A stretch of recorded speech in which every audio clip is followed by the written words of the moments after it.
Հարգելի ներկաներ, սիրելի ժողովուրդ, առիթ ունեցել եմ ասելու, որ հայաստանյան ապրանքների արտահանման նկատմամբ Ռուսաստանի Դաշնության կողմից կիրառվող սահմանափակումները հակասում են Եվրասիական տնտեսական միության կարգավորումներին։ Դա ըստ էության ճգնաժամ է ԵԱՏՄ-ի համար, որի շուրջ քննարկումները մենք արդեն սկսել ենք կազմակերպության ներսում։ Ուշադրության արժանի է ԵԱՏՄ անդամ 4 երկրների ղեկավարների սույն թվականի մայիսի 29-ի համատեղ հայտարարությունը, որտեղ նրանք ասում են, մեջբերում եմ. կիսում ենք Հայաստանի Հանրապետությունում հնարավոր կարճ ժամկետներում Եվրոպական միությանը անդամագրվելու կամ Եվրոպական տնտեսական միության կազմում մնալու վերաբերյալ համաժողովրդական հանրաքվե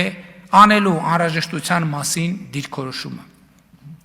Սա մենք ընկալում ենք որպես բարեկամական ժեստ, որը բարձր ենք գնահատում, եւ վստահ եմ Հայաստանում նման հանրաքվե անպայման տեղի կունենա։ Խնդիրը ժամկետներն են, բայց ժամկետը ոչ միայն կազմակերպչական կարևորություն ունի, այլև բովանդակային։ Ինչպես ասացի, 2025 թվականի մարտին ազգային ժողովը ընդունեց Եվրոպական միությանը Հայաստանի Հանրապետության անդամակցելու գործընթացի մեկնարկի մասին օրենքը։ Վերնագրից եւ նաեւ կարճ բովանդակությունից օրենքի ակնհայտ է, որ այն ԵՄ-ին անդամագրվելու գործընթացի մեկնարկի մասին է, իսկ հարցի վերաբերյալ հանրաքվեն տվյալ process-ի ոչ թե մեկնարկի հատկանիշ է, այլ կարևոր հանգրվան, ասել է թե հանրաքվեն իմաստ ունի, երբ մեկնարկած գործընթացը հասել է ինչ որ հանգրվանային կետի եւ հնարավոր է անդրադարձ կատարել այդ հեռանկարների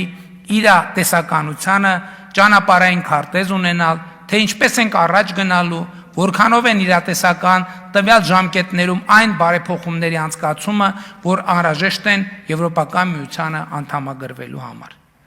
Այս հարցերին որևէ պատասխան ունենալը կարևոր է ոչ միայն ընթացակարգային առումով, այլև հանրաքվեի ընթացքում ժողովրդի կողմից ուղղվող հարցերի գոնե մոտավոր պատասխան ունենալու համար։ Իսկ այս հարցերի պատասխանների շուրջ աշխատելու համար Հայաստանը նախ պետք է անդամագրվելու պաշտոնական դիմում ներկայացնի Եվրոպական միությանը։ Սա նույնպես ծավալուն աշխատանք պահանջող գործընթաց է եւ առաջիկայում մենք թերևս կսկսենք այս գործընթացը առավել եւս ԵԱՏՄ մեր գործընկերների հորդորներին ականջալուր լինելով։ Կա նաեւ տնտեսական կոմպոնենտը։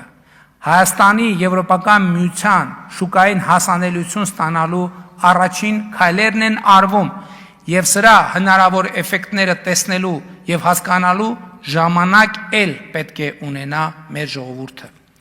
Իմ ընկալումը այն է, որ մենք հանրաքվե կանցկացնենք անդամագրվելու հարցով պաշտոնապես Եվրոպական միությանը դիմելուց, համապատասխան արձագանք ստանալուց եւ գործընթացի վերաբերյալ ճանապարհային քարտեզ ունենալուց հետո։ Բայց նաեւ այս առիթով եմ ուզում պարզաբանել, թե մենք ինչու ենք որդեգրել հավասարակշռված եւ հավասարակշռման արտաքին քաղաքականություն եւ ինչու ենք խոսում Եվրոպական միության անդամագրվելու օրակարգի մասին, եթե շատ հարցերի պատասխաններ այսօր չունենք։ Մի բարձ պատճառով այն իրավիճակը, երբ Հայաստանի Հանրապետությունը գնալու տեղ չունի, այլընտրանք չունի, սպառնալիք է մեր պետականությանը, անկախությանը եւ ինքնիշխանությանը։ Մենք ձևավորում ենք եւ ձևավորելու ենք այլընտրանքներ Հայաստանի Հանրապետության եւ նրա ժողովրդի համար։ Այլընտրանքներ ունենալը պետական անվտանգության հարց է մեզ համար, որովհետեւ այլընտրանք չունենալը նշանակում է որևէ մեկին հնարավորություն տալ մեզ պարտադրել ցանկացած բան։ Այս ընթացքում մենք ստեղծել ենք բազմաթիվ այլընտրանքներ, օրինակ սպառազինության եւ տեխնիկայի ձեռքբերման հարցում։ Եթե մենք շարունակեինք մնալ առանց այլընտրանքների, մեր բանակը չէր ունենա այն սպառազինությունը եւ տեխնիկան, որը այսօր ունի։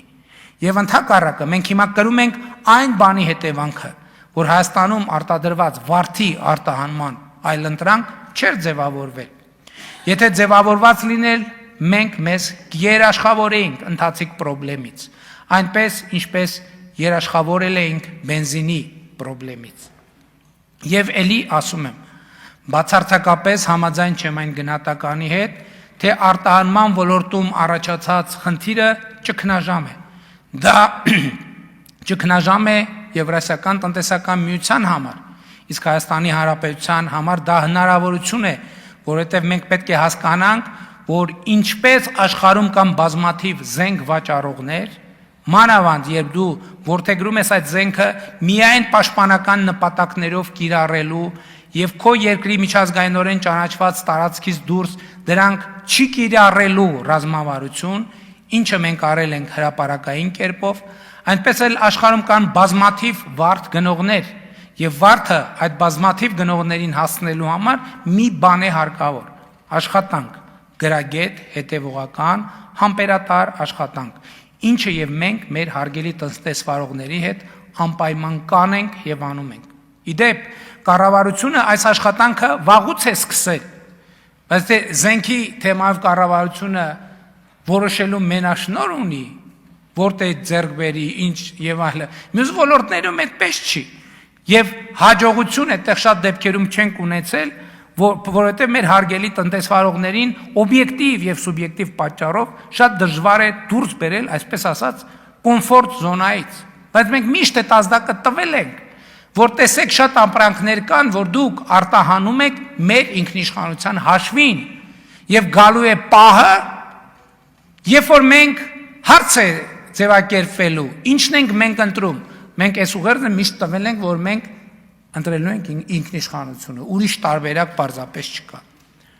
Բայց հիմա ադապտացիայի շատ կարևոր պրոցեսներ են տեղի ունենում մեր տնտեսության հետ, որը 2018 թվականի հեղափոխությունից հետո դիմակայունության բարձր հատկանիշներ է ցույց դնում, եւ այդ հատկանիշը զարգացնելը առավել քան կարևոր է։ Մեր տնտեսության մասին է խոսքը, եւ հույս ունեմ մեր տնտեսության դիմակայունությունը եւ ակտիվությունը բոլորիդ տեսանելի է եւ